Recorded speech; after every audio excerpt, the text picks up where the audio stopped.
നമ്മൾ പോളം പോളം എന്ന് വിചാരിച്ച് ആട്ടുനോട്ട് കാത്തിരുന്ന് പോയ സ്ഥലമാണ് ഈ ശ്രീം അനാട്ടമി.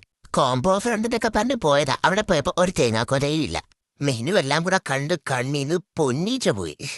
വിശന്ന് പണ്ടാരമടങ്ങിയിരിക്കുന്ന എന്റെ മുമ്പിലോട്ടത് ഈ ഒരു കവറ കൊണ്ട് തന്നെ അത് ഞാൻ ഷവർമ്മയാന്ന് കരുതി ആക്രാന്തം പിടിച്ചെടുത്തപ്പോഴാണ് മനസ്സിലായത് അതല്ല, ഇത് തലവഴി ഇടുന്ന ഒരു കവറാണ്. അതിനുശേഷം ഗ്ലൗസ്. ഇപ്പോ മൊത്തത്തിൽ ഒരു സർജറി ചെയ്യാനുള്ള ഒരു സംഭവം. ആദ്യം വന്നത് ഉരുളക്കിഴങ്ങ് ക്രീവിൽ പൊതിഞ്ഞതായിരുന്നു. പിന്നെ അതേ പെപ്സി വന്നു. അത് കഴിഞ്ഞപ്പോഴാണ് അതേ നമ്മുടെ മാർക്കറ്റിൽ നിന്നൊക്കെ കൊഞ്ച് വാങ്ങിക്കൂലേ, അതുപോലെ കുറെ ചാറി മുക്കിക്കൊണ്ട് തന്നേക്കുന്നു. കൊഞ്ചിന്റെ കണ്ണും തലയും മാലും മൂക്കും എല്ലാം അതിനകത്തുണ്ടായിരുന്നു. പിന്നെന്ത് ചെയ്യാൻ, ഇത്രയും കാശ് കൊടുത്ത് വാങ്ങിച്ചിട്ട് പിന്നെ കഴിക്കുക തന്നെ. ഈ ചോളമൊക്കെ ആണെങ്കിൽ വെറുതെ പുഴുങ്ങിക്കൊണ്ട് തന്നിരിക്കുക, പോലുമില്ലായിരുന്നു. പിന്നെ നമ്മളുടെ കൊഞ്ചുമായിട്ട് ഞാൻ മൽപ്പിടുത്തം എന്തായാലും തൊടിയൊക്കെ അതിനകത്തുണ്ട്. പിന്നെ നമ്മൾ അതിനെ ക്ലീനാക്കി കഴിക്കണമല്ലോ. അങ്ങനെ കഴിക്കുന്നതാണ് നിങ്ങൾ ഈ കാണുന്നത്. പിന്നെ പ്ലേറ്റൊന്നുമില്ല. നമ്മൾ ആ ടേബിളിൽ തന്നെ ആവുള്ള ആ പേപ്പറിൽ തന്നെ വേണം നമ്മൾ ചോറൊക്കെയിട്ട് കഴിക്കാനായിട്ട്. ചോറും പിന്നെ ആ കൊഞ്ചിൻ്റെ കൂടെ വന്ന ചാറും ഒക്കെ ആയിട്ട് അങ്ങ് കഴിക്കുകയാണ്. പുളി ഇത് പറഞ്ഞു കഴിഞ്ഞാൽ എനിക്കറിയത്തില്ല. നെല്ലിപ്പുളിക്ക് പോലും ഇത്രയും പുളിയില്ല, അത്രയും പുളി.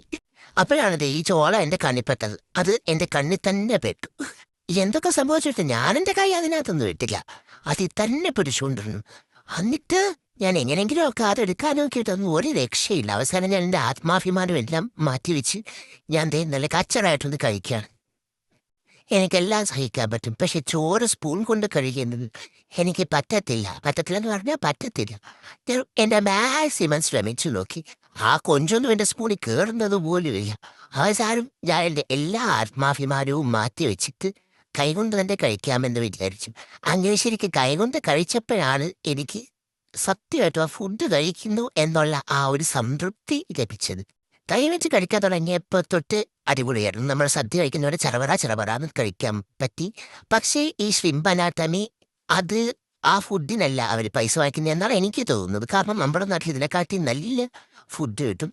അവർ ആ എക്സ്പീരിയൻസിനാണ് പൈസ വാങ്ങിക്കുന്നത്. എക്സ്പീരിയൻസ് എന്ന് പറഞ്ഞു കഴിഞ്ഞാൽ നമ്മൾ പാളമ്പഴത്തേക്ക് പകരം ഈ കൊഞ്ചിനെ തലക്കടിച്ച് തല്ലിക്കൊന്ന് നമ്മൾ സ്വന്തമായി കറി വെച്ച് നമ്മൾ സ്വന്തമായിട്ട് എല്ലാം കളഞ്ഞ് കഴിയുന്ന ഒരു ഫീലായിരിക്കും നമുക്ക് കിട്ടുന്നത്. ആ എക്സ്പീരിയൻസ് അടിപൊളിയാണ്.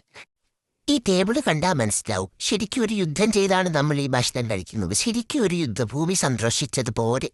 യുദ്ധം കഴിഞ്ഞു, പണച്ചട്ട അഴിച്ചു വെക്കുന്നു.